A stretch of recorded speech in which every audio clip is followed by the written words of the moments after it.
Gumuho ang isang bahagi ng tambakan ng basura sa barangay San Isidro sa Rodriguez, Rizal, bandang alas 6 ngayong gabi. Ilang residente ang pinangangambahang natabunan. Sa ngayon, pahirapan ang ginagawang search and rescue operations, lalo't madilim na at may posibilidad pang magkaroon daw ng panibagong pagguho.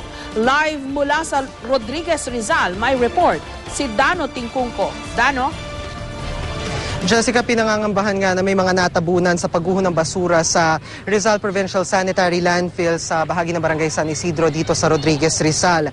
Mahirap makita sa dilim pero ang tambak ng basura sa barangay San Isidro dati raw ilog ayon sa mga nakatira malapit sa dump site. Ang basurang ito raw ay galing pa raw sa tuktok ng bundok na basura na katabi umano ng isang quarry. Pasado alas 7 nang dumating ang rescue team ng bayan ng Rodriguez pero kahit na meron silang dalang higanteng ilaw, isang bahagi lang ng pagguho ang nakikita. Ayon sa residenteng si Nanita Baet, ay sa pagitan daw ng alas 4 at alas 5 ng hapon kanina nang gumuho raw ang basura sa lugar. Kasama raw sa pinangangambahang natabunan ng basura ang dalawa niyang tiyuhing nagtatrabaho raw bilang maintenance personnel sa International Swim. So ito nga yung nagpapatakbo sa landfill. Naglilinis daw sila sa manhole sa tambakan na bigla raw gumuho ang lupa. Kwento pa ng ilang mga taga rito, may narinig daw silang pagsabog malapit sa dump site umaga kahapon. Umuho to mula doon sa pinaka-dump site niya. So itong basura na to? Itong basura na to galing to doon sa pinakataas at yung ilog, inabot ng basura hanggang dito sa kalsada na ng mga... Malaking ilog to. So naharang na yung basura sa pinaka-malaking ilog dito sa sa Banbanin. Kahapon yata may nangyaring blasting. Siyempre quarry ang katabi. Sa lakas siguro. Sa lakas ng impact, kaya ganun nangyari. Mga uncle ko. Kailan nyo nabalitaan? Ngayon lang po. Paano nyo nalaman ho? Nag-text sila sa akin na ano yun na ngayon nangyari. Kaya ko kumpare niyo kung sino talaga. Sabi nila lahat daw si Kwatik Boy, si uncle nandito nandaan. Ay, Diyos ko. Trabaho ko. Sa ngayon, Jessica, bukod sa opisyal na kumpirmasyon sa kung ilan o kung meron nga bang mga natabunan dito sa pagguho ng basura, ay naghihintay din tayo ng pahayag mula sa International Swims. Ito yung operator at nagpapatakbo dito sa sanitary landfill. Hanggang sa mga oras na ito ay naghihintay pa rin tayo ng opisyal na pahayag mula sa kanila. At sa ngayon din ay mula nung umalis tayo sa lugar bago mag-alas 9 ng gabi ngayon, ay naghihintay yung mga rescuer na dumating ang isang backhoe para mahawi ang gumuhong basura. Ayon kay Ruel Santos, yung executive officer ng Rodriguez MDRRMO, ay masyado raw kasi delikado kung mano-manong gagawin ang paghukay ng basura na posible pa raw gumuho. At mula naman pasado alas 6 ng gabi kanina, dumami na yung mga nag-aabang na residente malapit sa pinangyarihan ng pagguho. Jessica. Okay, so Dano, meron namang namumuno dito sa rescue operations na sinasagawa kasi madilim na, although nakita natin merong ilaw silang inilagay, no? So we expect na all throughout tonight may ipagpapatuloy itong rescue operations na ito.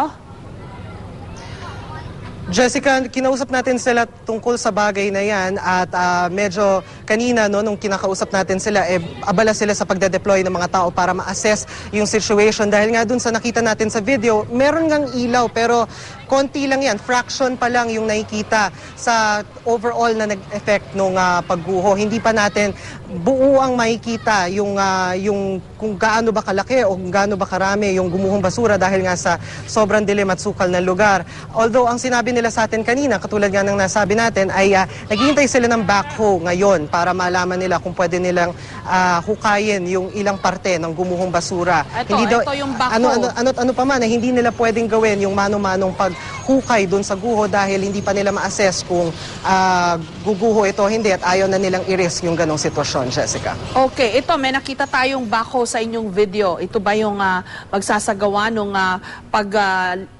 paghahanap dito sa mga nawawala, Dano?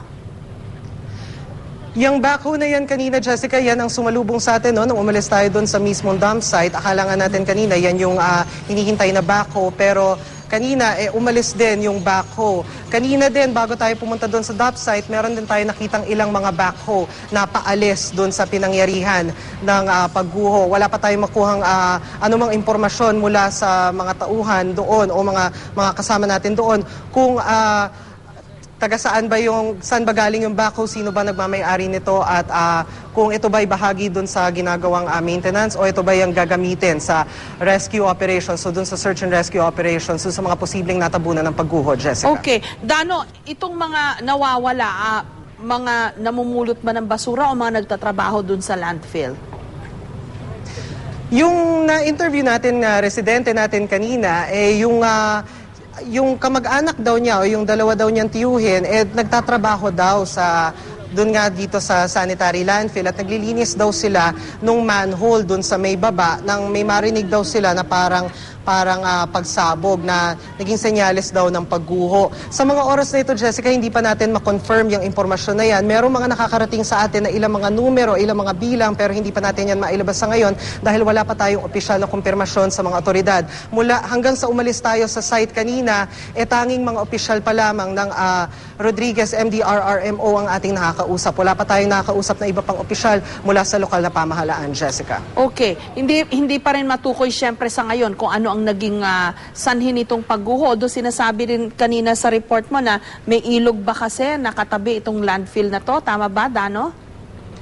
Yes, tama ka dyan, Jessica. Maraming teorya at maraming mga sinasabi sa atin yung mga taga roon sa kung paano nga ba o ano nga ba yung nangyari, bakit gumuho ito. Ilan sa mga ina-attribute nila yung narinig daw nila na pagsabog kahapon daw ng umaga na sabi nila, ayon sa kanila, ay blasting daw ito mula sa ginagawang quarry, pero hindi pa natin yan makumpirma sa mga oras na ito. At hanggang kanina naghihintay tayo ng anumang opisyal na pahayag para maipaliwanag kung bakit ito nangyari, Jessica. Okay, maraming salamat, Dano Tingkungko.